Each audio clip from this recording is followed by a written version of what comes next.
Merci à tous d'être avec nous ce soir au sein de l'IRIS. J'aimerais ce soir vous proposer d'explorer ensemble le microcosme de l'industrie pharmaceutique et ses ramifications et qui, au final, cette année, plus que toutes les autres, nous touche tous. Alors, avec moi ce soir pour en débattre, Madame Nathalie Ernoux, responsable des bureaux régionaux pour la campagne d'accès aux médicaments essentiels chez Médecins sans frontières et chercheuse à l'IRIS. Bonjour Nathalie. Bonsoir et bonsoir à tous. Antoine Bristiel, professeur agrégé en sciences sociales, chercheur au Pacte à Sciences Po Grenoble, expert associé à la Fondation Jean Jaurès. Bonsoir Antoine. Bonsoir. Et Monsieur Jean-François Corti, médecin et ancien directeur des opérations chez Médecins du Monde et aujourd'hui chez MSF, auteur de Profession solidaire chronique de l'accueil aux éditions Les Escales 2020. Bonsoir Jean-François. Bonsoir Anne, bonsoir tout le monde. Je me présente aussi, ça se fait. Donc, Anne Sénéquier, je suis médecin, chercheur et co-directrice de l'Observatoire de la santé à l'IRIS. Avant qu'on se lance dans la conférence, je tenais à m'excuser pour les quelques minutes de retard. Nous avons eu un petit problème technique. Pour l'instant, tout fonctionne. Je voulais vous inviter à regarder les documents que vous pouvez télécharger, qui sont les documents que vous pouvez retrouver sur le site de l'IRIS concernant les vaccins, autant en termes techniques qu'en termes plus géopolitiques. Donc, c'est quelque chose que vous pourrez télécharger dès à présent, mais aussi à la fin de la conférence. D'autre part, cette conférence est enregistrée. Elle sera disponible dès demain pour les abonnés de l'IRIS et dans 15 jours pour tout le monde. Donc, vous avez aussi une petite fenêtre questions. Vous pouvez poser vos questions au fur et à mesure et on essaiera d'y répondre de manière interactive. Donc finalement, ces vaccins, cette géopolitique de la course aux vaccins, il faut lui remettre un contexte. Le contexte, c'est un virus émergent au cœur de la Chine il y a tout juste 1 an qui a bouleversé nos vies en moins de 3 mois.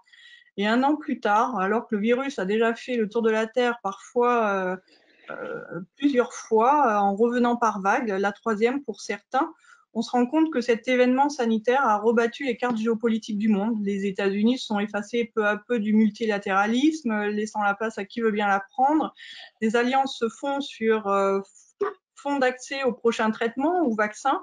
Aujourd'hui, c'est bien plus qu'une pathologie, c'est une situation économique et sociale dramatique, un recul considérable des progrès durement accomplis ces dernières années en termes de sous-nutrition, pauvreté, scolarité, mais aussi égalité homme-femme.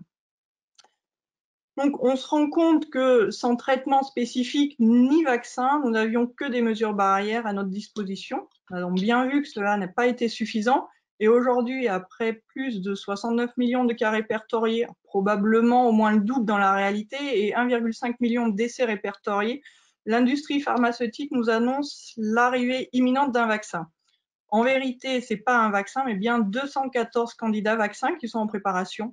51 sont en phase clinique, c'est-à-dire que les laboratoires ont commencé à faire des études sur l'humain, et 163 sont encore en phase préclinique, c'est-à-dire qu'on est encore dans une recherche laboratoire ou des tests sur les animaux. 214 candidats vaccins, donc ça ne veut pas dire que tous sont identiques. On a des vaccins injectables comme le Pfizer, dont on parle énormément ces derniers temps, des vaccins oraux, des vaccins à nanoparticules, des vaccins à matériel génétique, à ADN ou à ARN, des vaccins cargo en ce début d'année. On nous répétait une seule chose sur la vaccination, c'est que c'était une recherche longue, chère et qui mettrait beaucoup d'années. Et finalement, nous voilà 10 mois plus tard avec déjà plusieurs candidats vaccins prêts à venir rencontrer notre système immunitaire. Et c'est là, finalement, où on va rencontrer le facteur humain dans la pandémie. C'est vrai en France, mais c'est vrai aussi partout dans le monde où beaucoup ne veulent pas se faire vacciner. Ne serait-ce que ce matin, dans ma consultation, j'ai dû attendre 14 heures pour trouver un patient qui me disait « Bien sûr, je vais me faire vacciner, docteur ». Personne n'a confiance. On n'a pas confiance envers les autorités sanitaires, on n'a pas confiance envers les autorités exécutives. Qu'est-ce qui s'est passé pour qu'aujourd'hui, cette solution à un problème soit vue comme un problème supplémentaire, finalement?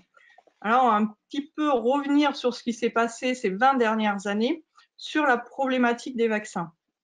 On a eu 2 gros dossiers sur la problématique des vaccins.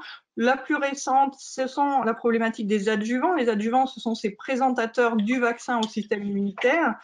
Il y a des vaccins qui ne sont pas assez compétents pour déclencher une réponse immunitaire importante. Et du coup, on va leur adjoindre ce qu'on appelle donc des adjuvants qui vont présenter le vaccin au système immunitaire.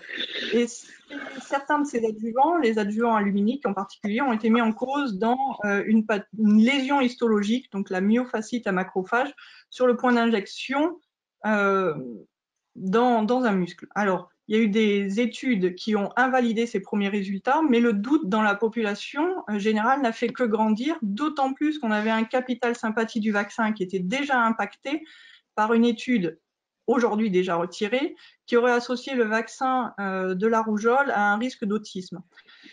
Une étude qui a été invalidée pour non-reproductibilité des résultats et conflit d'intérêts, puisque le médecin qui défendait cette étude était fortement intéressé par le retrait du dit vaccin, parce que lui-même avait déposé un brevet de vaccin pour la rougeole.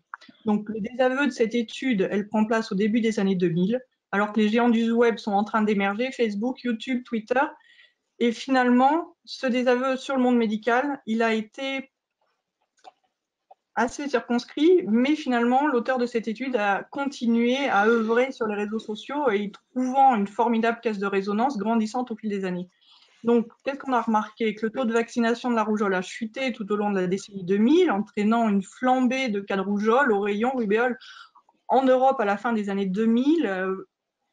Et aujourd'hui, on se retrouve finalement dans ce climat parfois quasi hostile à la vaccination, à une pandémie, où pour dire vrai, dans cette pandémie, la seule vraie option pour en finir rapidement, c'est la vaccination. On vient d'expérimenter une année de coordination des mesures internationales. On a bien vu qu'on n'a pas été bon. On a essayé une responsabilisation des populations. On a bien vu que ça n'était pas suffisant non plus. Donc aujourd'hui, on a un vrai challenge justement sur cet accès de confiance.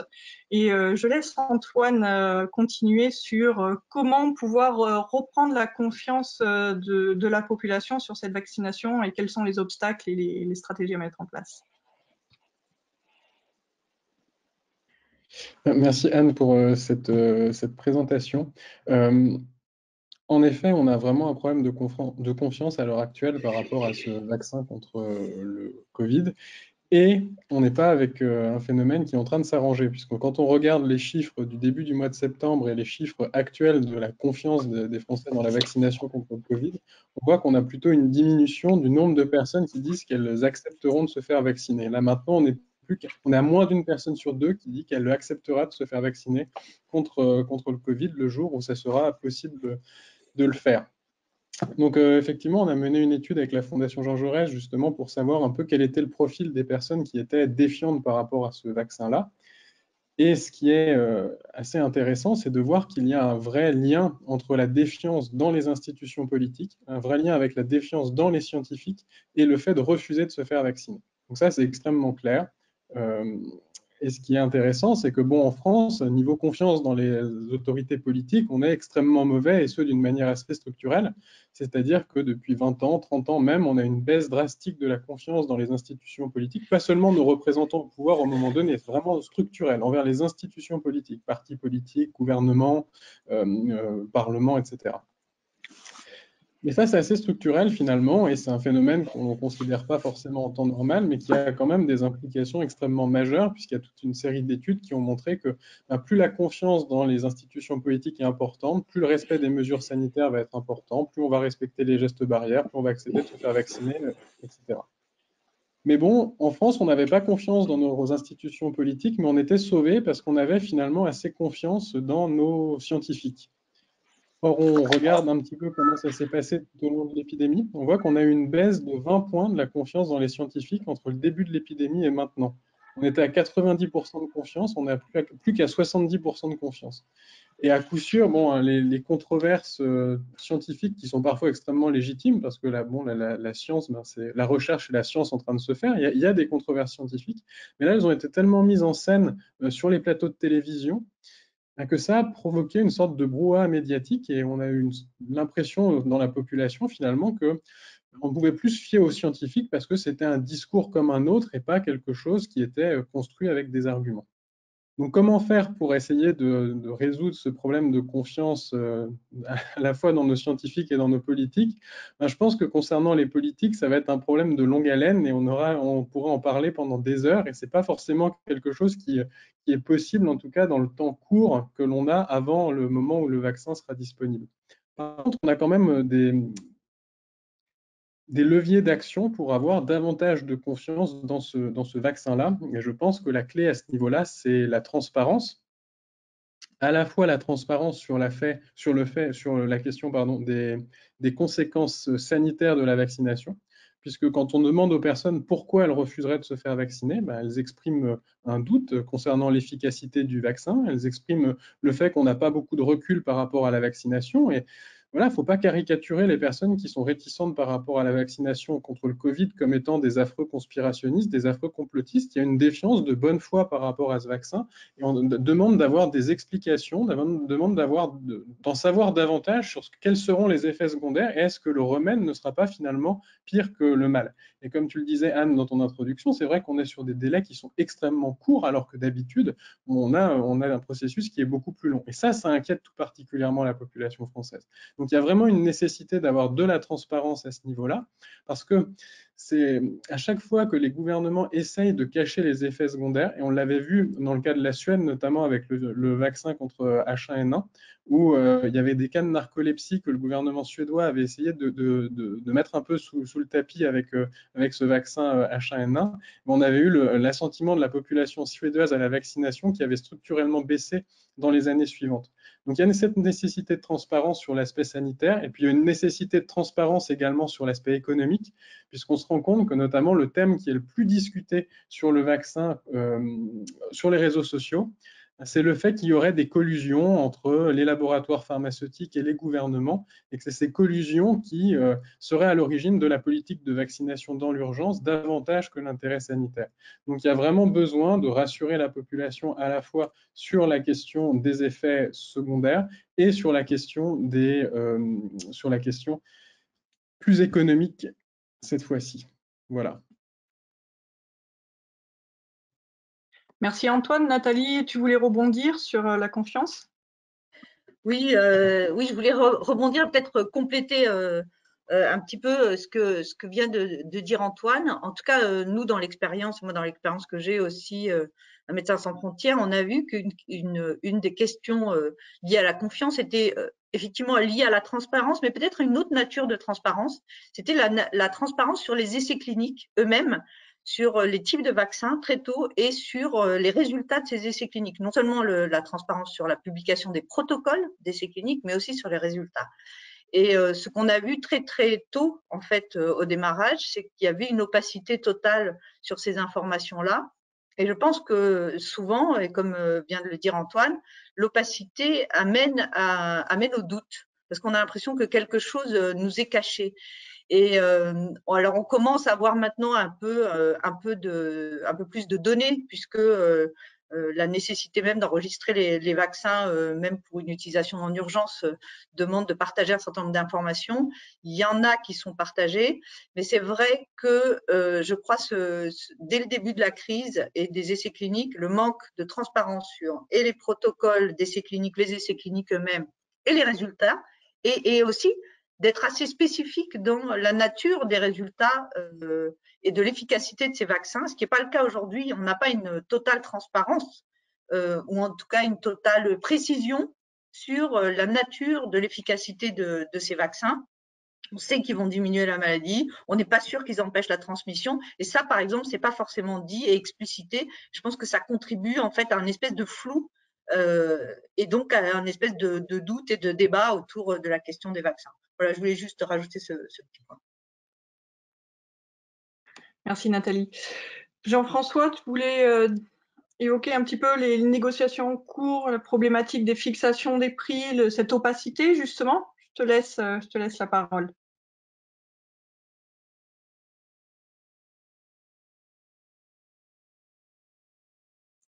Tu allumes ton micro, Jean-François. Oui. Est-ce que c'est bon là? Oui. Vous m'entendez bien là? Oui. C'est bon? Oui. Ok. Donc je disais simplement que oui, sur la question de la confiance, elle se pose depuis le début de la crise et la question de la transparence, parce que dans toute gestion de crise sanitaire d'ampleur comme celle qu'on est en train de vivre, il faut des messages qui soient clairs, qui soient encore une fois transparents pour générer la confiance nécessaire pour la prise en charge de ce contexte où de surcroît on n'a pas de traitement, on n'a pas de vaccin, même s'il arrive aujourd'hui, et dans un contexte où les mortalités étaient importantes. Donc depuis le début de la première vague, cette notion de confiance est fondamentale. C'est un invariant, on va dire, immatériel qui doit être intégré au discours politique si on veut faire en sorte que des mesures aussi contraignantes que le confinement ou les gestes barrières, qui sont des mesures liberticides d'une certaine manière, puissent être acceptées. Donc aujourd'hui, avec la vaccination, finalement, on surfe encore sur cette problématique-là, et je vais dans le sens de ce que disait Antoine, avec 3 niveaux nécessaires à avoir en tête, et qui permettent aussi de comprendre d'où on part et pourquoi on est en terrain miné, et pourquoi aujourd'hui c'est finalement assez peu de Français qui veulent se faire vacciner. On l'a rappelé, il y a un premier niveau, c'est l'incertitude scientifique. Évidemment, on ne sait même pas aujourd'hui, on a des effets d'annonce sur des communiqués de presse. On sait que la HAS va se positionner prochainement suite à l'Europe pour donner sa validation d'utilisation de certains vaccins. Mais on ne sait pas combien de temps l'immunité va durer, même si on sait que elle est plus de 90% pour BioNTech et Moderna. On ne sait pas vraiment en termes de pharmacovigilance les effets secondaires, même si on sait que pour certains, il y aura des douleurs au point d'injection, des céphalées et autres, mais on n'en sait pas plus. Et puis, on ne sait pas, encore une fois, si ce vaccin va simplement limiter les formes graves ou s'il va casser l'épidémie et s'il va limiter la transmission. Donc, il y a un faisceau d'incertitudes qui font que de manière légitime, et Antoine le rappelait, la confiance, ou en tout cas l'incertitude, le doute des Français est là.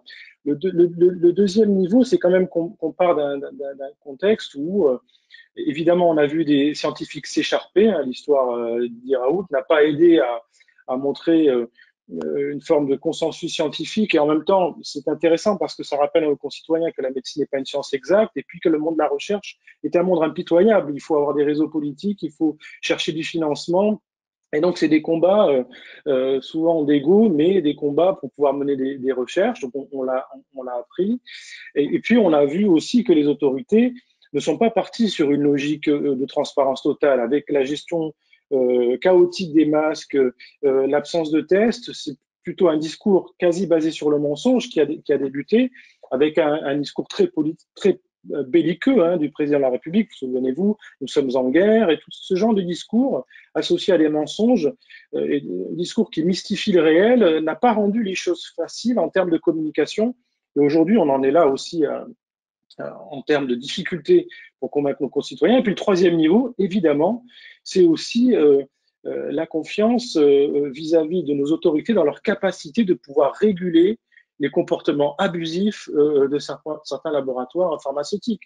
Et on part d'une histoire assez récente du sofosbuvir, qui est un traitement contre l'hépatite, un traitement révolutionnaire entre 2010-2015. Il arrive dans le monde, en Europe, en France, et on a très, très vite su que ce traitement, qui était issu aussi de la recherche fondamentale publique, avec des financements publics rachetés par une start-up, a été vendu par le fameux Gilead, qui aussi est un laboratoire d'actualité, à près de 50 000 euros le coût du traitement, alors qu'en production, on sait qu'il était autour de 100 euros. Donc, les autorités, les Français, nos concitoyens, si on parle de la France, mais de manière générale aussi en Europe et dans le reste du monde, savent qu'il y a un enjeu très fort de tension entre certains laboratoires qui, d'une certaine manière, se gavent, y compris en mettant en tension des systèmes de santé plus ou moins solidaires et en altérant la capacité des systèmes de santé à pouvoir faire en sorte que tous les bénéficiaires ou les usagers puissent être soignés. Et puis une défiance, une tension vis-à-vis des autorités politiques, là je parle de la France, qui renvoie l'image d'une incapacité à pouvoir juguler des comportements abusifs de laboratoires qui définitivement se gavent. Et ça, c'est pas que des fakes, c'est une réalité fondée aussi sur une absence de transparence dans les mécanismes des négociations. Et donc, j'en terminerai là pour l'instant, sur ce passif, on voit bien combien l'épisode Covid réinterroge nos modalités de négociation, notamment vis-à-vis des laboratoires pharmaceutiques, entre l'État et les laboratoires pharmaceutiques, parce que donner des gages de vérité, ce que s'est engagé à faire le Premier ministre et le Président lors de la dernière conférence de presse, sur notamment la pharmacovigilance, sur l'intérêt du vaccin, c'est pas suffisant aujourd'hui. Il faut aussi qu'on ait davantage de vision de comment on négocie les prix de médicaments, quels sont les investissements publics qui ont généré aussi la possibilité d'avoir ces vaccins et qui font qu'il ne faudrait pas qu'on paye 2 fois le prix. Ces éléments de transparence, ils sont fondamentaux, y compris pour comprendre les mécanismes de négociation. Et au fond, ce que l'on demande, c'est d'une certaine manière à ce qu'il y ait des principes de démocratie sanitaire qui soient davantage respectés.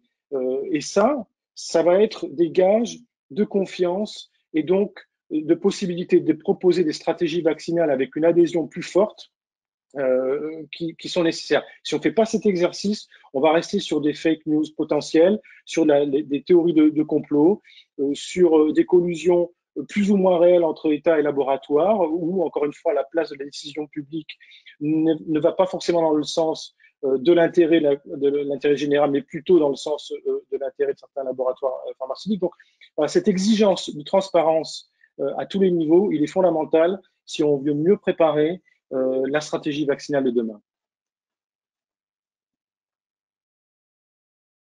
Merci Jean-François. Nathalie, tu veux nous parler un petit peu de ce qui se passe à l'international ?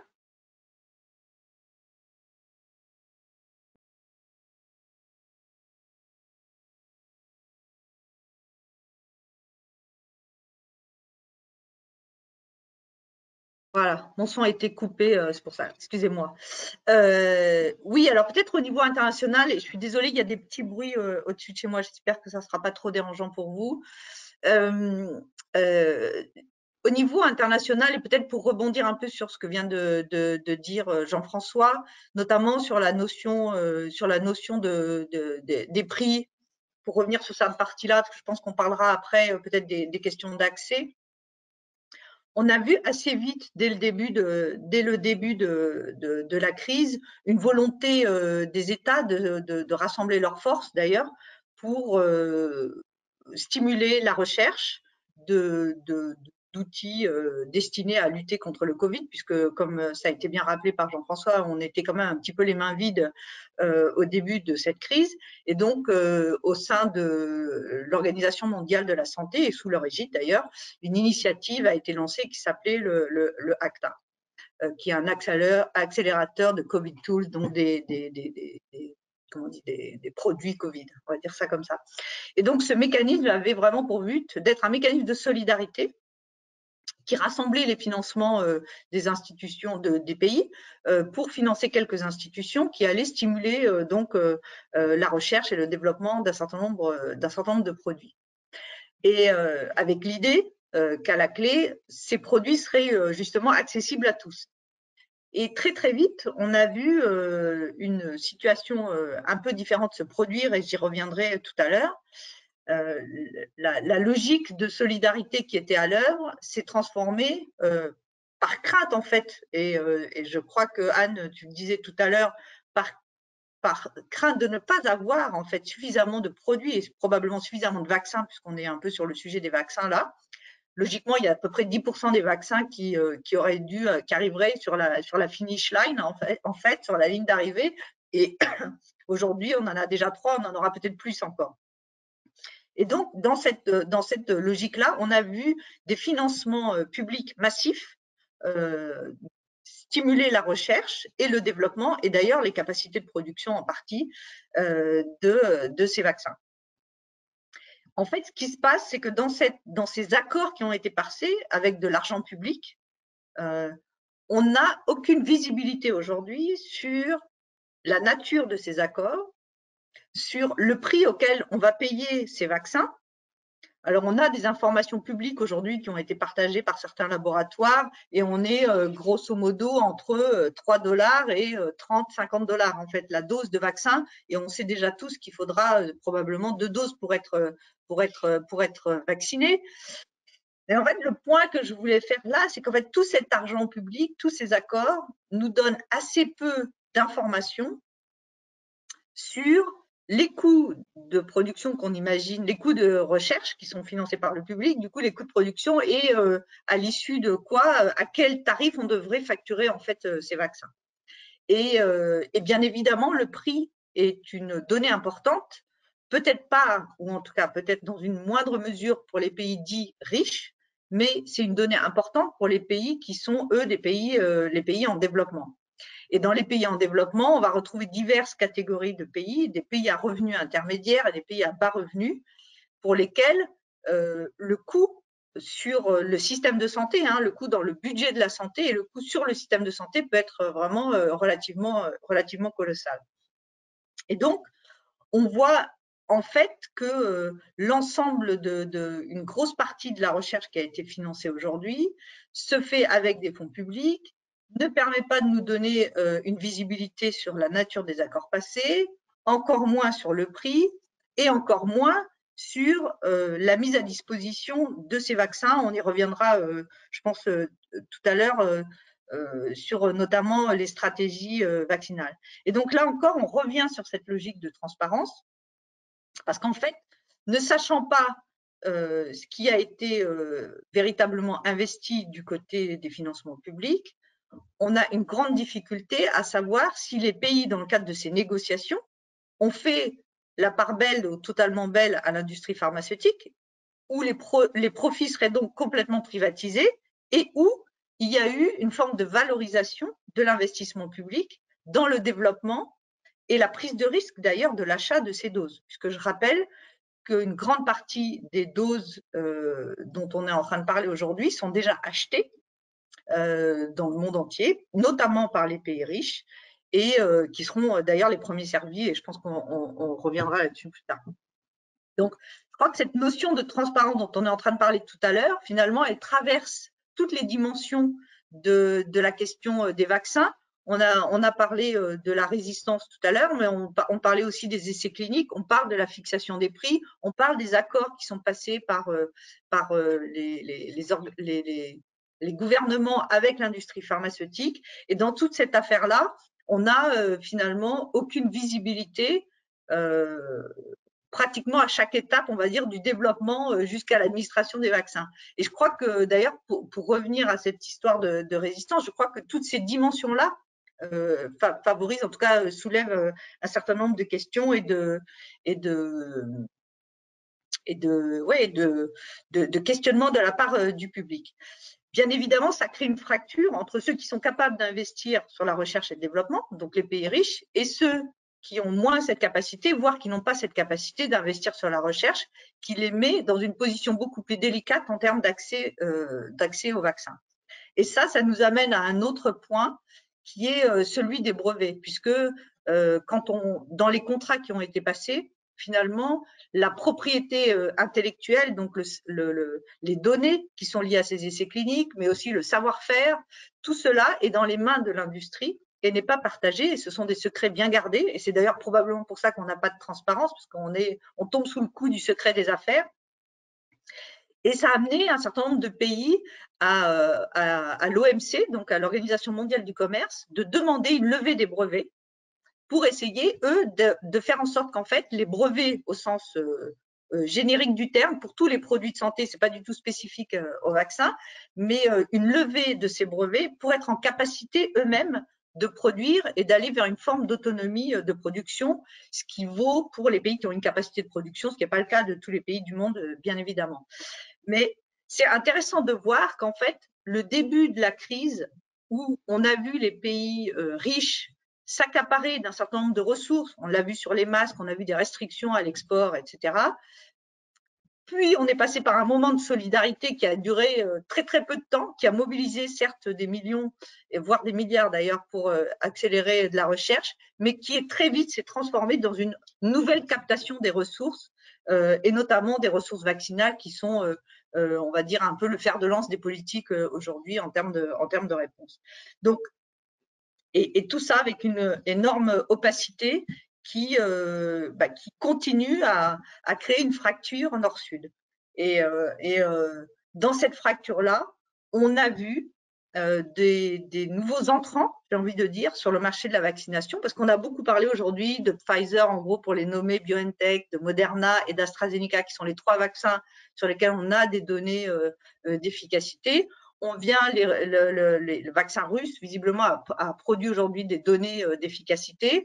On a les vaccins chinois qui sont déjà administrés dans certains pays, pour lesquels ils ont eu un accord de mise sur le marché, même si on n'a pas beaucoup d'accès en fait aux données des essais cliniques. Mais on voit aussi qu'il y a une géopolitique du vaccin, de la fabrication du vaccin qui est en train de se faire, et aussi une géopolitique on va dire de la diplomatie vaccinale pratiquement qui va être à l'œuvre dans les prochains mois dans cette course au vaccin.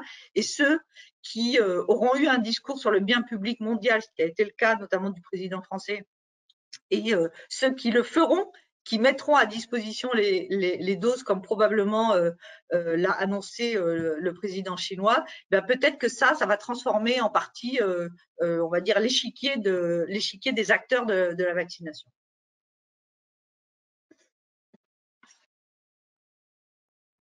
Merci Nathalie. Jean-François, tu voulais réagir? Oui, c'est bon, vous m'entendez? Oui. Oui, c'était aussi pour compléter aussi le tableau sur les raisons potentielles de ce doute et de cette défiance vis-à-vis et des autorités et des laboratoires pharmaceutiques. On voit bien que, comme l'a rappelé Nathalie, à travers l'histoire du Covid et du vaccin notamment, on se pose des questions autour du financement de la recherche, du développement aussi, qu'on est sur une géopolitique du vaccin, on est aussi sur l'intégration de combien les lois du marché aussi influencent la question de l'accès aux soins, l'accès aux traitements et autres. Et moi, je voulais simplement rajouter que dans cette logique de défiance, ce qui mine aussi le terrain, c'est de voir combien les laboratoires se fient à la question de la solvabilité des sociétés et des États pour pouvoir stimuler des recherches avec des résultats probants. Je dis ça pourquoi? Parce que on a vu combien, et c'est une très bonne chose, en 1 an, on a pu développer un vaccin, alors qu'habituellement, c'est plusieurs années, voire 10 ans pour développer un vaccin dans une maladie comme ça un peu originale. Ça a mis 1 an cette fois-ci, même si effectivement la technicité autour de l'ARN messager notamment était antérieure. Il a quand même fallu un temps extrêmement court, exceptionnel, pour pouvoir produire un vaccin dont on sait qu'il va potentiellement couvrir l'ensemble du monde, mais avec une hiérarchisation des priorités, comme l'a rappelé Nathalie, et que ça va être les plus riches, entre guillemets, qui vont pouvoir d'abord se les payer dans les prochaines semaines, prochains mois, et qu'ensuite viendront les autres. Je dis ça pourquoi? Parce que on a de quoi, par rapport à cette solvabilité potentielle, être un peu énervé et tendu quand on sait que pour certaines pathologies comme la tuberculose, ça fait depuis 40 ans qu'on fonctionne avec les mêmes traitements, que ce sont des milliers, voire des millions de personnes qui meurent chaque année. Je pense aussi au paludisme ou des pathologies de ce type qui frappent des populations plutôt du Sud, dans des sociétés qui sont, je dirais, moyennement solvables, ou peu ou voire pas solvables. Je ne parle pas évidemment des pays émergents qui commencent à avoir une capacité, on va dire, à pouvoir influencer les lois du marché, mais dans des pays, et ils sont nombreux, où la précarité est très importante et où, encore une fois, les populations ne sont pas solvables, ce qui a amené d'ailleurs les humanitaires à mettre en avant les slogans de population négligée ou maladie négligée. Je pense à la maladie du sommeil, encore une fois, trypanosomiase ou autre tuberculose ou paludisme. Donc, cette idée que dès lors que il est possible d'acheter des vaccins ou des médicaments à des prix importants qui génère la recherche et ses résultats extraordinaires en un an, alors que pour des millions de personnes affectées par d'autres pathologies, mais dans la capacité de pouvoir financer des traitements possibles, le fait qu'il y ait cet écart renforce aussi le doute sur les intentions, notamment de certains laboratoires pharmaceutiques, et ça n'aide pas à la possibilité d'avoir on va dire un consensus plus rapide sur la possibilité de travailler et d'avoir des accords. Ceci dit, j'arrêterai là. On a vu qu'entre les années 80, et Nathalie pourra en parler mieux que moi, et aujourd'hui, il y a eu une évolution dans les partenariats publics-privés, et qu'aujourd'hui, des humanitaires travaillent aussi avec des laboratoires ou des centres de recherche. Ceci dit, encore une fois, autour de cette expérience du vaccin de Covid, ça laisse rêveur sur la possibilité d'avoir aussi des recherches plus productives, plus effectives pour d'autres pathologies avec des millions de morts à la clé. Merci Jean-François. Je profite pour poser quelques questions qui viennent de l'audience. On pose la question finalement, est-ce que la Food and Drug Association aux États-Unis autoriserait un vaccin dont on ne connaît pas les effets secondaires? Concrètement, aujourd'hui, ce qu'on demande à la FDA et ce qu'on demande aussi à l'autorisation, à l'Agence du médicament européenne ou à la MHRA en Angleterre, c'est d'évaluer l'efficacité, l'innocuité et de vérifier finalement que les phases 1, 2, 3 ont été faites correctement. Par contre, ce que l'on sait, c'est que la phase 3 n'est pas terminée et que de fait, il y a des effets secondaires qui peuvent se développer à moyen ou long terme que pour l'instant, on n'est pas en capacité d'évaluer. Donc oui, finalement, la FDA, de la même manière que toutes les autorités de santé de par le monde, va autoriser ou pas, en tous les cas, un vaccin dont on ne connaît pas les effets secondaires à long terme. Pour ce qui est justement des avis de l'Agence européenne du médicament, pour le Pfizer, il est en évaluation depuis début octobre. L'avis sera rendu le 29 décembre. Pour Moderna, l'avis sera rendu le 6 janvier. Donc, c'est quelque chose qui va arriver assez rapidement en Europe. On sait aujourd'hui que finalement, si l'Angleterre a pu prendre aussi cette avance, c'est que l'Angleterre s'est désolidarisée de l'Agence européenne du médicament en début d'année 2020 du fait du Brexit, et du coup ont pu accélérer sur le côté administratif et pas non sur le côté scientifique et rigueur scientifique des vérifications sur leur autorisation. Je vais laisser Nathalie réenchaîner sur effectivement ce qu'on évoquait par la suite sur le système de COVAX et l'accès aux plus pauvres. Oui, juste pour continuer sur ce grand moment qu'on a eu de solidarité qui a permis de financer la recherche. Bien évidemment, ça a quand même permis, on l'a vu, d'avoir un certain nombre de candidats vaccins développés assez vite, et aussi des investissements, comme je l'ai dit, qui ont été faits notamment sur les appareils de production. Maintenant, il y a un deuxième volet, une fois qu'on a parlé de la recherche et du développement, qui est la question véritablement de l'accès en fait à ces doses-là. Et si la question du prix est un enjeu, elle n'est pas l'unique enjeu. Comme on est dans le cadre d'une pandémie, très très vite, on savait tous qu'il fallait multiplier les appareils de production. Et c'est d'ailleurs aussi un peu l'idée qui avait été à l'origine de la création de la COVAX, en stimulant la recherche d'un côté, mais la production aussi de l'autre, dans des quantités importantes. J'ai envie de dire pratiquement malheureusement, très vite, après ce moment de solidarité, on a vu les pays riches, en tête les États-Unis, les Britanniques, mais aussi les Européens, passer des accords en fait bilatéraux avec l'industrie pharmaceutique dans le but de sécuriser l'achat de doses. Et je suis sûre que vous vous rappelez très bien de ces moments médiatiques où d'ailleurs il y avait eu tout le scandale autour de Sanofi qui avait promis des doses aux États-Unis et qui avait dit la France et l'Europe vous attendraient, etc. Message qui d'ailleurs avait été maladroit et rectifié par la suite, mais c'était quand même assez emblématique, j'ai envie de dire, de la dynamique qui était à l'œuvre, à savoir captation, on va dire, très rapide de ressources qui allaient être assez peu disponibles en termes de volume. Et donc, c'était à qui allait pouvoir acheter ces doses en premier. Et en fait, ce faisant, cette stratégie a complètement impacté la logique donc de la COVAX, qui est le pilier vaccin de l'accélérateur hein, des innovations dont j'ai parlé tout à l'heure sur le Covid. Et en fait, les pays riches qui devaient rejoindre la COVAX, achetant eux-mêmes leur propre dose, ont d'une certaine façon détricoté ce mécanisme de solidarité d'allocation de doses qui aurait été un mécanisme sous l'égide de l'OMS qui aurait permis d'ailleurs de distribuer des doses à tous les publics prioritaires, à savoir personnes âgées, personnel de santé et personnes ayant des pathologies associées, d'avoir accès à ces produits, à ces doses-là, quasiment en même temps, en tout cas pour les pays qui en avaient le plus besoin, puisqu'on sait très bien aussi que l'épidémiologie de la Covid est très différente d'un continent à l'autre, et tous les pays ne sont pas impactés de la même façon, en tout cas à aujourd'hui.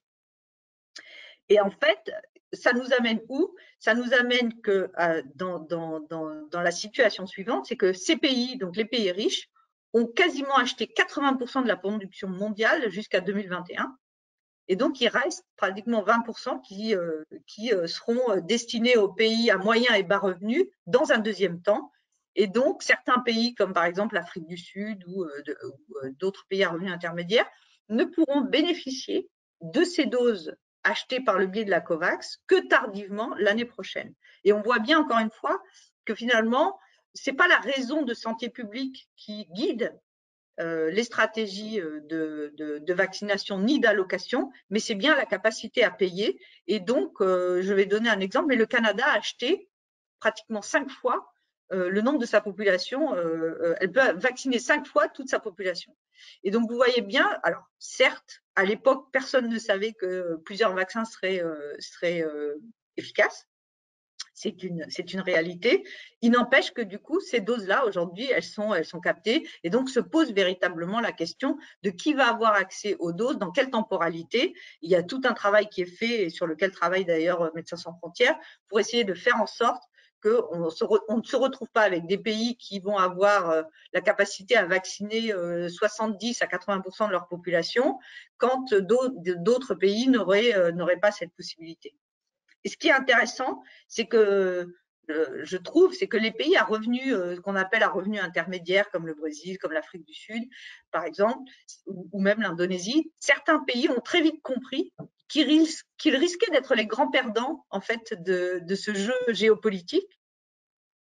Et ils ont donc décidé, pour ceux qui avaient des capacités de production, de passer un certain nombre d'accords. Ils ont accueilli des essais cliniques sur leur territoire. Donc, il y a beaucoup d'essais cliniques aujourd'hui qui sont encore faits en Amérique latine, en Asie et en Afrique. Ils ont aussi passé des accords de production, pas de transfert de technologie, mais véritablement de production avec des entreprises pharmaceutiques pour produire souvent la dernière étape, on va dire, de la production, mais produire ça sur leur propre territoire.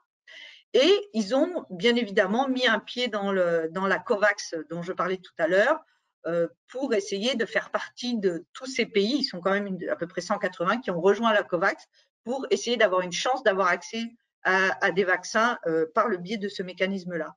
Et donc, encore une fois, pour revenir sur la géopolitique, on voit une transformation, en tout cas moi j'observe une transformation notamment de ces pays-là, et d'ailleurs du continent africain, si on prend celui-là de façon très claire, qui prend une forme de leadership pour être en capacité de contribuer en fait à la réponse et d'être aussi un opérateur technique et de production sur le continent.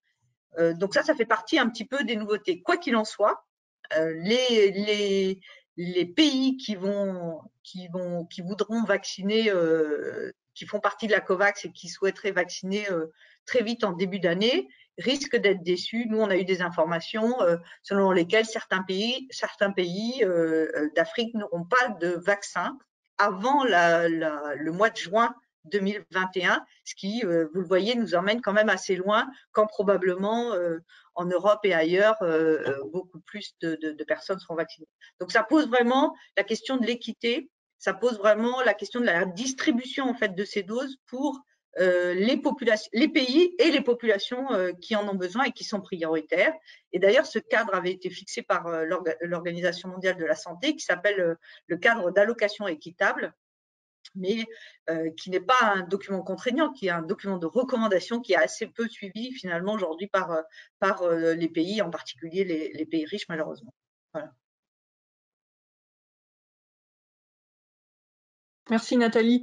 Certains auditeurs nous demandent finalement si on n'est pas plus sur du commerce plus que de la diplomatie, aussi sanitaire soit-elle, et se pose la question finalement de l'action de la Chine envers les pays pauvres ou développement. On évoquait tout à l'heure ces accords entre les pays qui n'ont pas fait partie dans un premier temps partie de la COVAX et qui n'ont pas les moyens justement d'acheter en direct les doses de vaccins. Est-ce que on a justement ces partenariats avec les industries chinoises aussi pour cet accès aux vaccins? Oui, alors moi je peux répondre assez facilement là-dessus.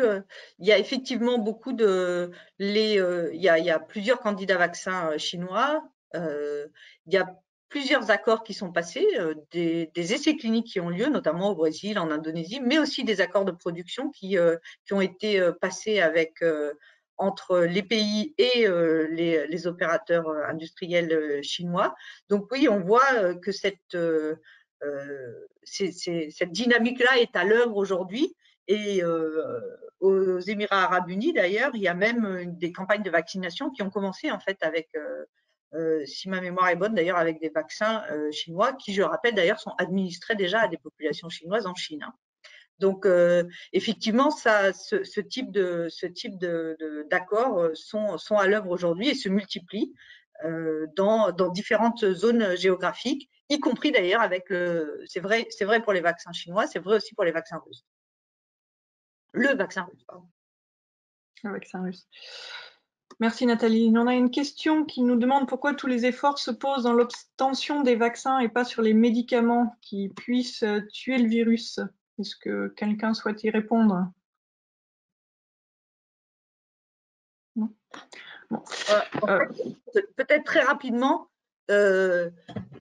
je crois qu'au début, il y a eu beaucoup d'attention qui ont été données au traitement. Vous vous rappelez l'hydroxychloroquine, en fait, des produits qui ont été utilisés, réutilisés, en fait, testés, on va dire, sur la Covid. Ça a été le cas du Remdesivir de Gilead aussi, qui n'ont pas montré d'efficacité notoire et qui donc aujourd'hui sont pas considérés comme utiles.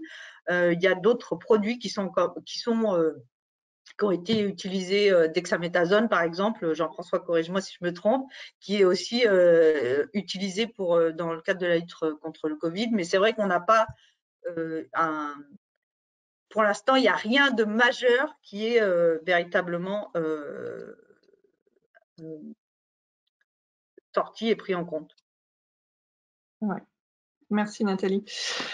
On peut revenir peut-être sur un manque d'information, le comportement des Français dans une stratégie vaccinale. Antoine, on revient vers vous.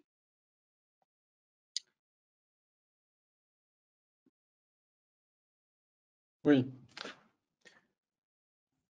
Bah oui, c'est sûr que à l'heure actuelle, tout ce qui a été dit par Nathalie et par Jean-François n'est pas, c'est vraiment des éléments qui sont pas du tout de nature à renforcer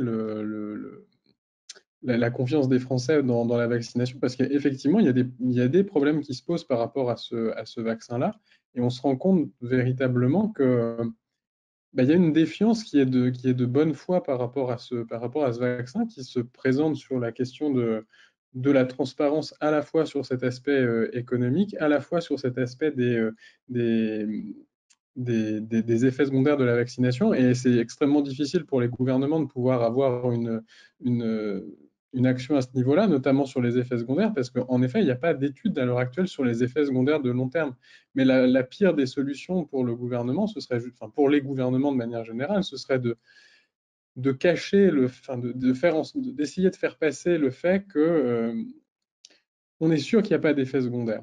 Et ça, on se rend compte que c'est une des craintes les plus importantes qu'il peut y avoir dans la population.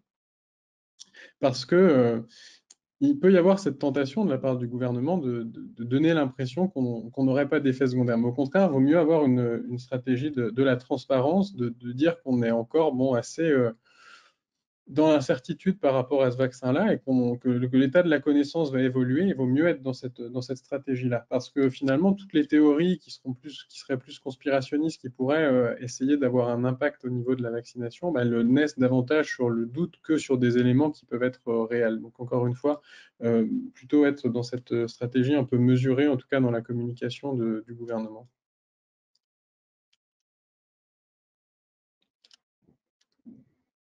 Merci Antoine. Jean-François, tu veux continuer sur la stratégie vaccinale et les exemples de campagne de vaccination?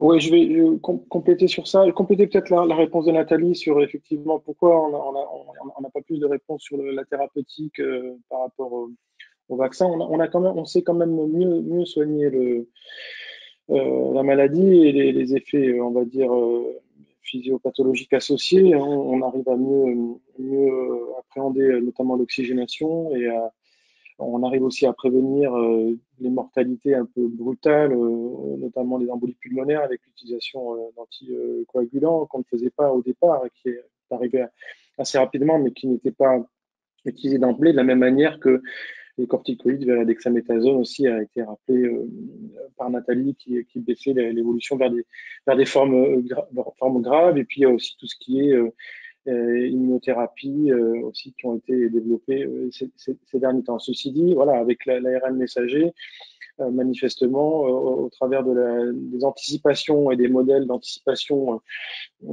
sur la capacité d'innover, la vaccination passait avant, on va dire, un traitement plus efficace, même si remdesivir, comme on l'a rappelé, a été étudié à un moment donné, mais que ça n'a pas apporté ses fruits. Sur la question de la stratégie vaccinale, avec les mêmes problématiques qu'on évoquait avant autour de la nécessité d'avoir une confiance importante, je veux dire, il y a des fondamentaux qui sont nécessaires pour répondre à deux exigences, en tout cas deux questionnements, le ciblage, la priorisation, et en deuxième point, tout ce qui relève des leviers d'incitation à la vaccination dans un contexte de défiance qu'on vient de développer. Et c'est vrai qu'en fonction des pays, les stratégies de ciblage, de priorisation ne sont pas les mêmes et souvent elles sont sous-tendues, comme l'a rappelé Nathalie, par des stratégies de contournement ou des stratégies visant à gérer le rationnement, parce que c'est de ça dont on parle en termes de vaccination aujourd'hui, notamment en France, mais pas que, dans beaucoup d'autres pays. Et on voit que, par exemple, en termes de stratégie vaccinale, sur la vaccination du personnel soignant, en France, dans la déclinaison qui a été proposée pour les prochains mois, on va d'abord vacciner, certes, les personnes âgées en EHPAD, mais le personnel qui travaille en EHPAD, on ne va pas proposer à tous les personnels soignants une vaccination. Alors qu'aux États-Unis, aujourd'hui, le CDC a recommandé une vaccination pour près de 20 millions de personnes, et notamment avec tout le personnel de santé, parce que ils ont, je pense, à juste titre en termes d'analyse, ils n'ont pas dissocié les risques encourus par des soignants dans les services d'infectiologie versus les risques des soignants ou du personnel soignant dans les EHPAD notamment. Mais voilà, en France, on voit bien qu'on est soumis à aussi une forte pression de rationnement et que la logique qui se comprend consiste à d'abord dans une logique de médecine de catastrophe, vacciner là où les mortalités sont les plus fortes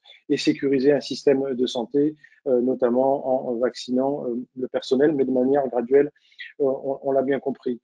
Donc il y a cette stratégie qui se présente à nous. Alors, d'emblée, on peut se questionner aussi, évidemment, moi, je me questionne toujours sur les questions d'inégalité, mais les deux grands principes que je viens d'évoquer, qui ont été rappelés par le Premier ministre et le Président, c'est de dire, dans ce contexte-là, on va vacciner et faire baisser les morbimortalités et aussi sécuriser les professions essentielles, notamment les soignants. Mais ce qu'on observe, c'est que sur les baisses de mortalité, et là, de mon point de vue, il y a une controverse.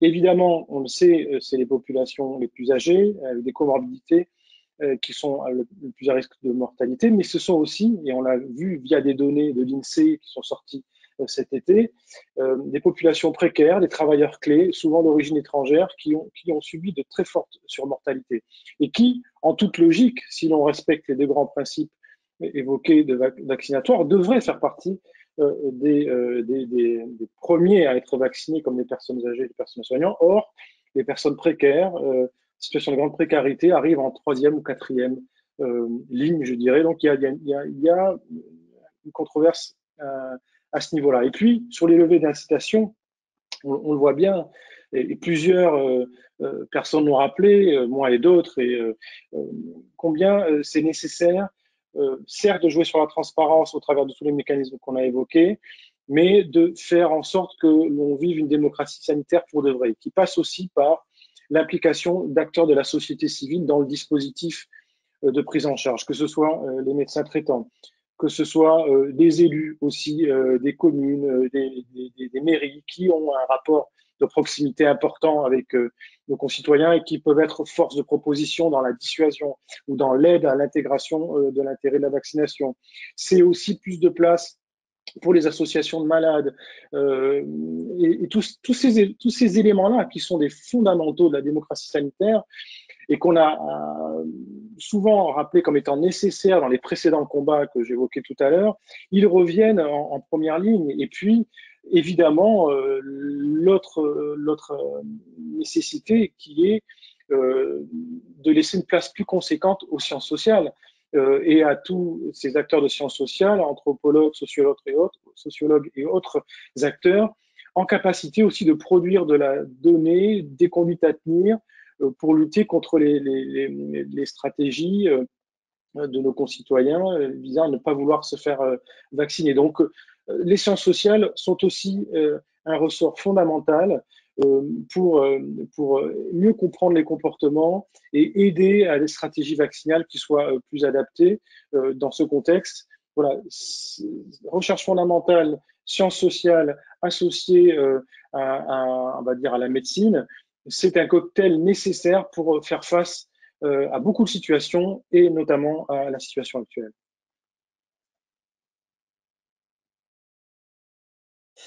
Merci Jean-François.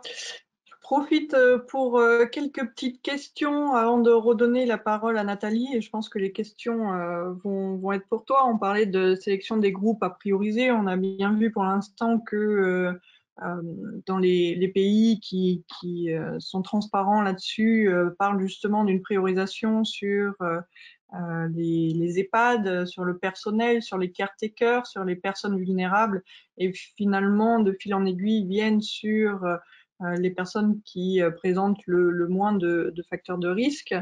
Il y a la question, finalement, après, de se poser cet accès au vaccin, ces populations cibles. Si on reprend l'exemple du Canada tout à l'heure, où ils ont acheté 5 fois plus de vaccins qu'ils n'ont d'habitants, est-ce qu'il est question de revendre ou soyons fous, peut-être donner des doses qui sont surnuméraires justement dans ces pays qui devraient attendre 2021. Et c'est vrai que l'objectif de ces vaccins, c'est clairement de rompre la chaîne de transmission, c'est-à-dire qu'on en a besoin aujourd'hui, ici, mais comme là-bas, d'autant plus que c'est pas le virus qui circule, c'est la population qui circule. Donc aujourd'hui, bon nombre de frontières, même si c'est plus complexe de voyager, sont ouvertes et on peut très bien finalement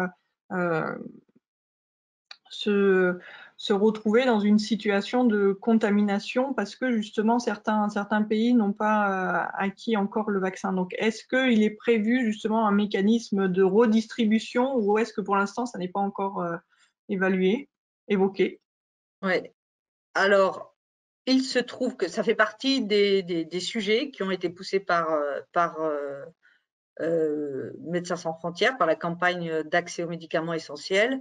Il y a des discussions qui ont lieu au niveau européen, d'ailleurs, puisque vous le savez probablement, mais l'Europe a donc, les pays européens se sont associés pour préacheter des vaccins sur un portefeuille d'en gros 6 produits. Et donc, il y a bien une discussion pour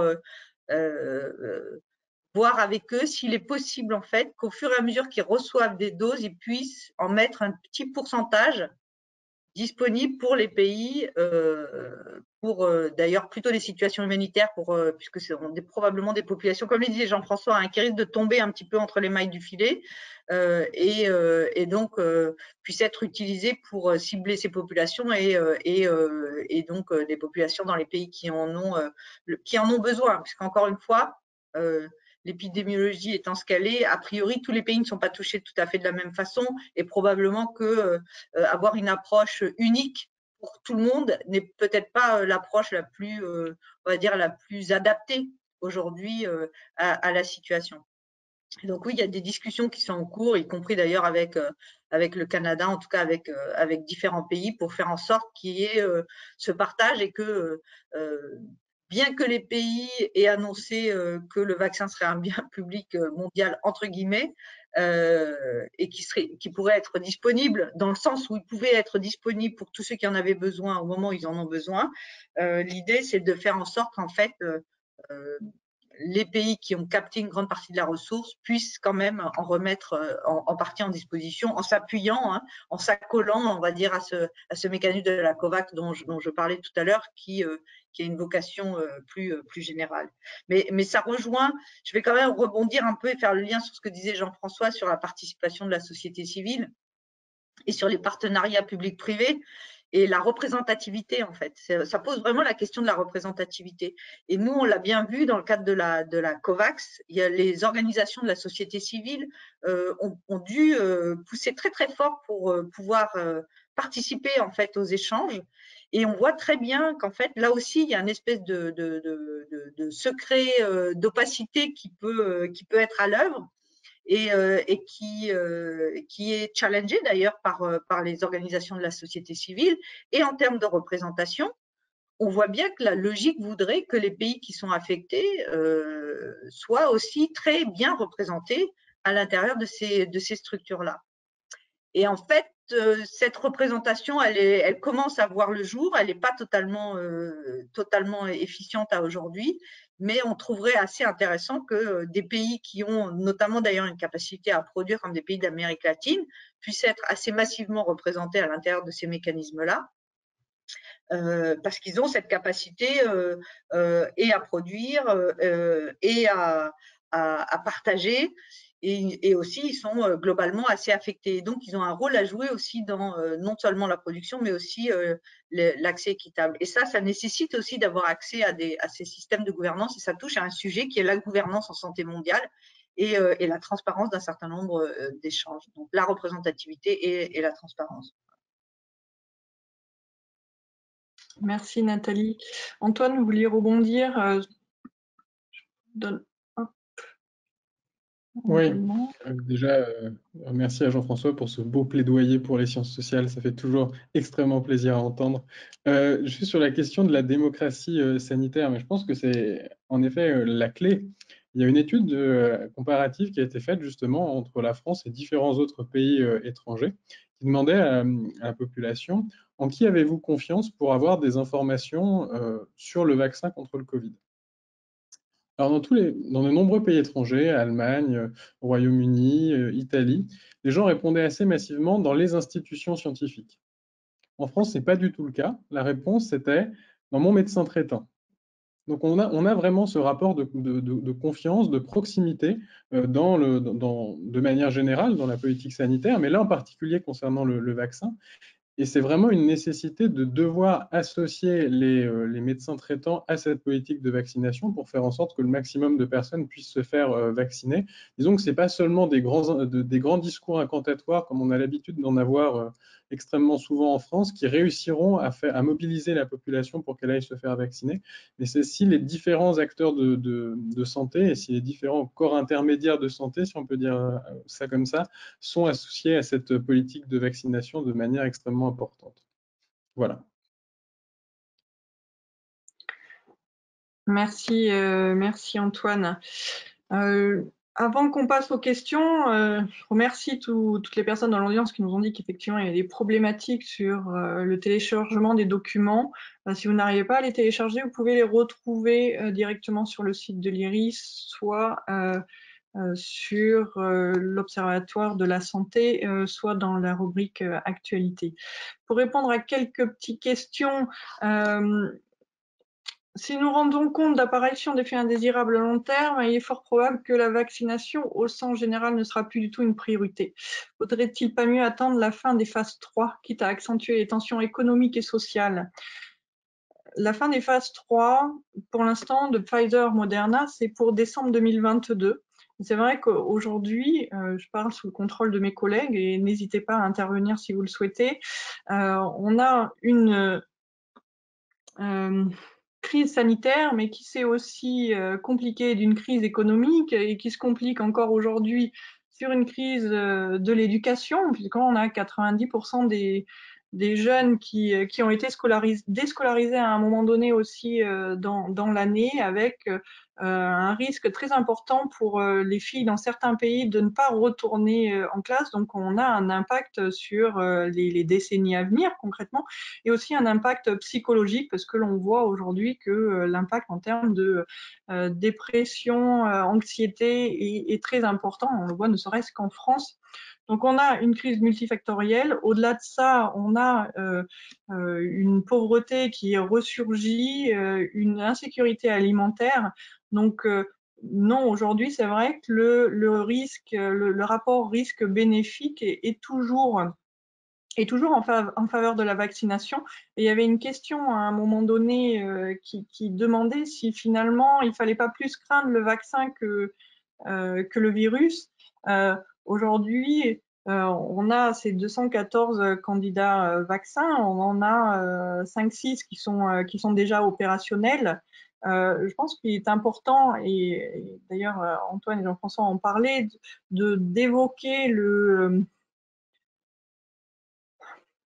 de travailler à la vulgarisation scientifique des modèles, de se rendre compte qu'aujourd'hui, la vaccination, c'est apprendre au système immunitaire à reconnaître le virus, c'est concrètement tout ce qu'il est censé faire, et qu'il n'intervient pas ni avec le système sanguin, ni avec le système cardiaque ou nerveux, et qu'aujourd'hui, notre vrai intérêt, justement, c'est de rompre ces chaînes de transmission. Alors, ça ne veut pas dire qu'il ne faut pas regarder ce qui se passera plus tard, et c'est déjà d'ailleurs fait dans les protocoles de vaccination. Toutes les personnes qui seront vaccinées seront suivies dans les 2 ans à venir pour justement évaluer l'émergence de ces effets secondaires à long et moyen terme, puisque cette phase 3 se terminera qu'en décembre 2022 pour les premiers vaccins, c'est-à-dire Pfizer et Moderna.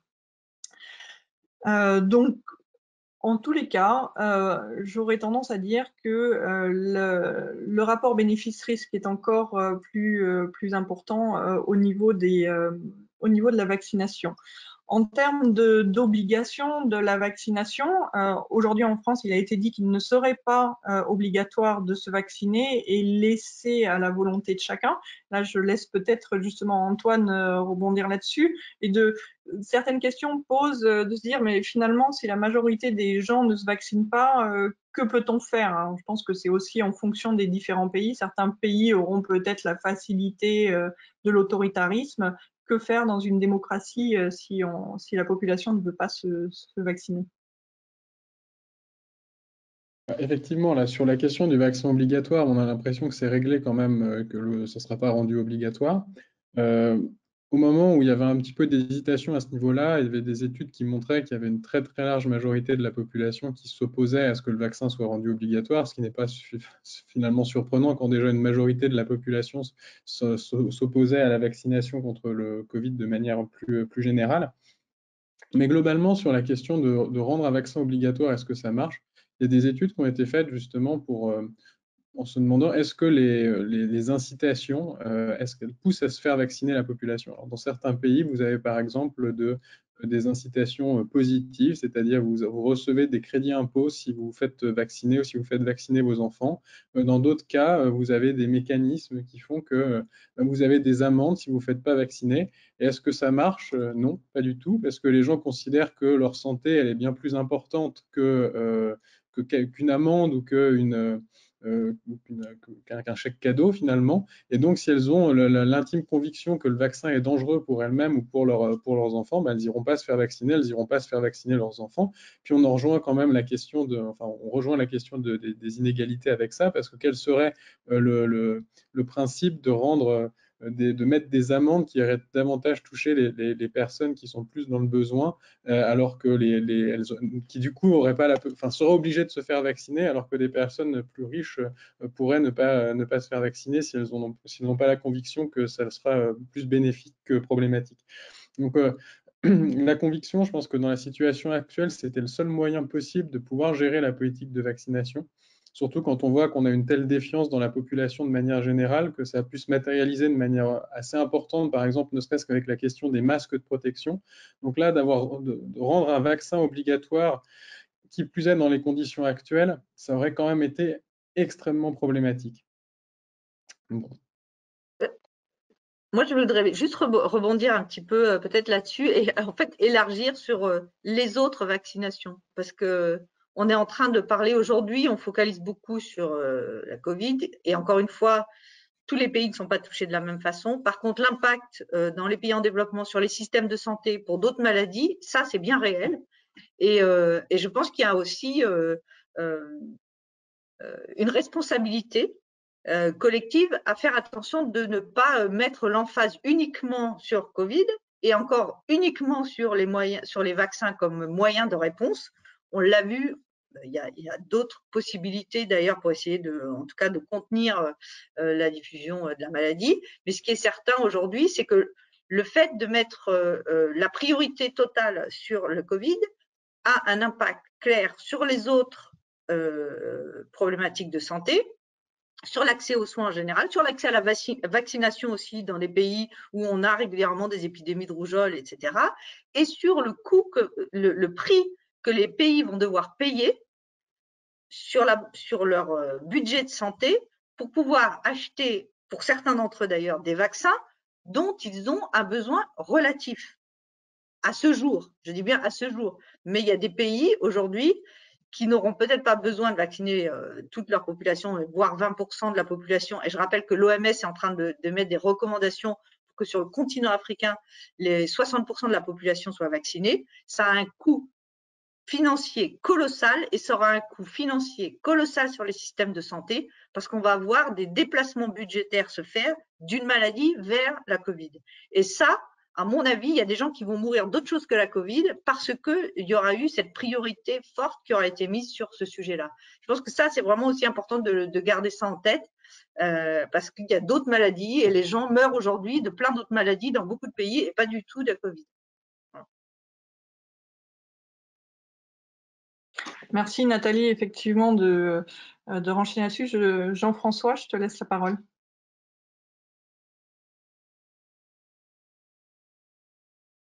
On ne t'entend pas, Jean-François, 2 secondes.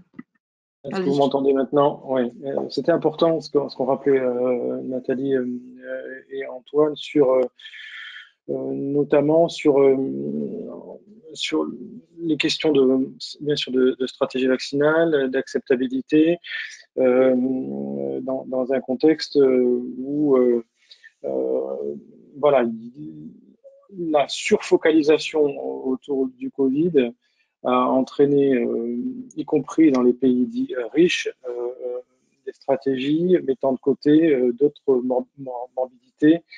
Et on le sait notamment en cancérologie, beaucoup de retards de diagnostic liés aussi à des programmations de chirurgie notamment, des programmations de rendez-vous de prévention qui font qu'on va avoir des mortalités qui seront collatérales conséquentes aussi. Et que je dis ça pourquoi? Parce que tous les mécanismes qu'on a pointés du doigt autour des difficultés d'avoir de la transparence sur les mécanismes notamment l'utilisation des prix des médicaments, tout ce qui relève de la recherche et développement. On est déjà de plein pied aujourd'hui dans la problématique de l'accès aux traitements anticancéreux et notamment sur l'immunothérapie dont on sait qu'elle arrive en flèche, que c'est un traitement attendu notamment en cancérologie avec un coût énorme et qui est ciblé en fonction des types de cancers et que nos systèmes de santé aujourd'hui ne sont pas préparés à pouvoir absorber les besoins et n'ont pas la capacité financière de pouvoir répondre aux besoins, notamment parce que des coûts trop importants qui ne pourront pas être soutenus par différents pays, y compris les plus riches. C'est important de rappeler aussi sur la question de la vaccination aujourd'hui sur la rougeole, on a des couvertures vaccinales, enfin en tout cas on a une immunité collective et qui n'est pas au top parce qu'il y a aussi des choix philosophiques, personnels qu'on retrouve dans notre société, qu'on a aussi des difficultés à faire de la vaccination pour d'autres pathologies comme notamment le papillomavirus, cancer du col utérus, qu'on a des faibles couvertures vaccinales sur l'hépatite aussi. Bref, on voit bien qu'il n'y a pas que la problématique de la vaccination du Covid qui entre en jeu aujourd'hui et qu'il y a une exigence de pédagogie, d'information au quotidien, corroborée par évidemment une visibilité plus importante sur, et là je parle du vaccin anti-Covid, sur la pharmacovigilance et sur le fait qu'il puisse être vraiment efficace dans la capacité de stopper l'épidémie. Donc on voit qu'il y a encore des efforts à faire de transparence, de communication, de retour d'informations scientifiques pour penser des couvertures vaccinales qui soient plus importantes. En tout cas, pour pouvoir imaginer que potentiellement, et heureusement on en est loin, la vaccination anti-Covid soit obligatoire. Il nous manque un faisceau d'informations suffisamment important pour légitimer le fait qu'aujourd'hui, et heureusement, la vaccination ne soit pas obligatoire. Merci Jean-François. Je rebondis sur une des remarques que faisait l'un des participants sur les systèmes de santé spécifiques de chaque pays. Ne doit-on pas s'adapter à ce choix? Et c'est vrai qu'aujourd'hui, on parle beaucoup du vaccin Pfizer, Moderna, parce que ce sont les deux que nous avons dans le monde occidental. C'est vrai que et on en parlait dans l'introduction, le panel de vaccins qui est amené à arriver sur le marché, que ce soit dans les semaines, les mois ou les années à venir, sera plus varié et qu'effectivement, on aura un vaccin qui sera plus spécifique à chaque population, à chaque pays, dans un premier temps, et aussi à chaque population. Concrètement, le vaccin Pfizer aujourd'hui, avec une chaîne de froid nécessitant un moins 71 degrés, avec un système à ARNM qui est très coûteux et très cher, ne convient pas normalement pour les vaccinations de masse et pas non plus pour les vaccinations dans les pays à faible revenu, dans la mesure où il est très cher, où il faut une logistique assez importante. Donc aujourd'hui, on va agir avec ce que l'on a et finalement, on peut aussi espérer dans les semaines et les mois à venir d'avoir un éventail des possibles plus important. La question de la mutation génétique possible du Covid-19, un virus mute comme tous les virus, le Covid-19 le fait aussi, mais pour l'instant, aucune mutation n'a été faite sur ce système d'accrochage sur lequel les vaccins fonctionnent. Donc pour l'instant, il n'y a pas de problématique.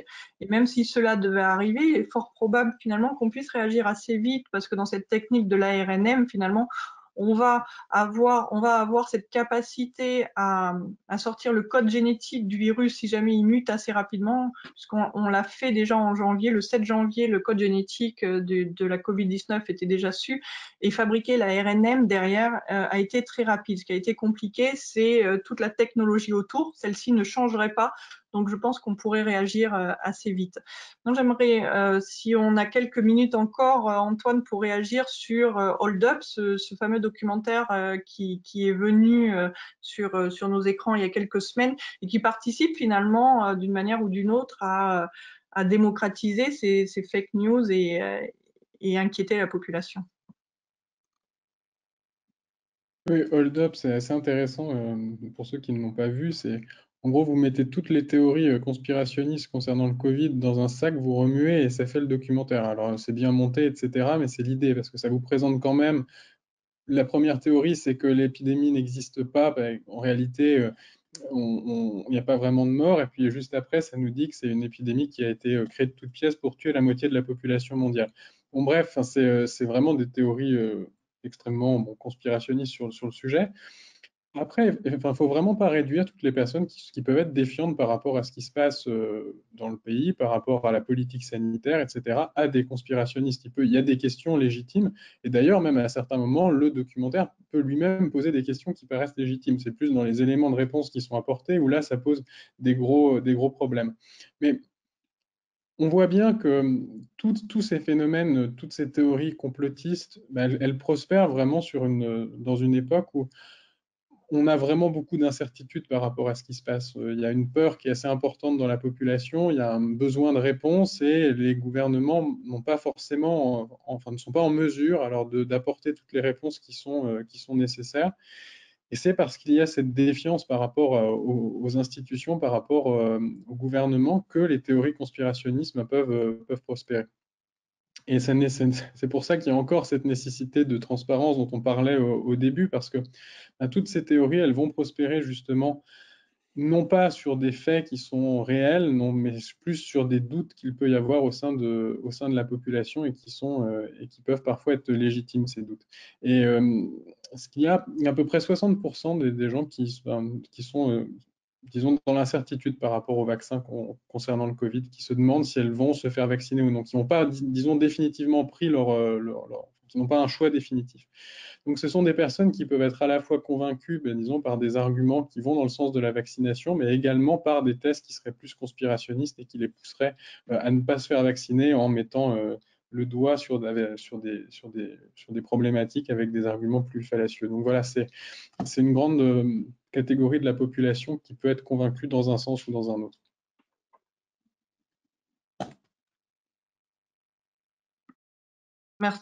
Merci Antoine. Nathalie, tu voulais rebondir sur les pays à ressources limitées sur le vaccin? Oui, je voulais juste rebondir sur la question en fait de la chaîne du froid et de toute la logistique, parce que finalement on en parle assez peu. Alors je voulais dire quand même deux choses. La première, c'est que ça a un coût qui n'est pas compris dans le coût du vaccin aujourd'hui. Donc on imagine assez bien que ça va aussi peser sur les budgets de santé. C'est vrai que les vaccins à moins 80, c'est pas idéal pour des pays à ressources limitées. Ça s'est fait de façon exceptionnelle. Je crois que si de mémoire, le vaccin Ebola, c'était moins 70. Donc, ça a pu être fait notamment en République démocratique du Congo. Maintenant, le vaccin de Moderna, je crois, est à moins 20 et peut être en chaîne de froid à peu près plus classique pendant plusieurs semaines. Et puis, peut-être qu'effectivement, les autres vaccins, en tout cas, le vaccin AstraZeneca, lui, quand on aura un peu plus de données et de validation, sera, lui, dans des températures beaucoup plus classiques. Donc, je pense qu'effectivement, comme tu le disais, il y aura un panel. Je pense que pour autant, il y a certains vaccins qui pourraient être utilisés aujourd'hui avec peut-être, en tout cas, avec un impact financier relatif sur la mise en place de chaînes de froid supplémentaires. Ce qui est le plus important, c'est de pouvoir toucher les gens qui sont les plus éloignés. Parce que dans les centres-villes, on arrivera toujours plus ou moins à couvrir les gens. Mais dès qu'on s'éloigne en fait des villes et des capitales, notamment dans les pays à ressources limitées, c'est là où on perd véritablement en termes de couverture vaccinale. C'est en général là qu'on perd. Bon, c'est peut-être là aussi qu'ils seront les moins affectés puisqu'il y a moins de monde. Mais mais effectivement, la question de la chaîne du froid, c'est un sujet pour les pays. Et pour autant, de ce que je sais des discussions, notamment de certains pays africains, il y a une volonté d'essayer d'avoir accès quand même au premier vaccin, y compris d'ailleurs à celui de Pfizer. Ils sont très très peu de pays, mais certains qui ont éventuellement la capacité ne seraient pas inintéressés d'avoir accès à ce vaccin. Donc voilà, juste pour peut-être brosser un tableau voilà, un peu complet sur ces 3 types de vaccins. Merci Nathalie, merci toi aussi Antoine et Jean-François pour cette discussion sur la géopolitique des vaccins. Je rappelle que les documents qui vous sont proposés sont effectivement un petit peu problématiquement non disponibles là-dessus, mais vous pouvez les récupérer sur le site de l'IRIS sans aucun souci. Vous remercie de votre accompagnement dans cette soirée discussion et espère pouvoir vous retrouver très bientôt au sein de l'Observatoire des informations au temps de la Covid. Merci encore, à très bientôt. Merci, au revoir. Au revoir.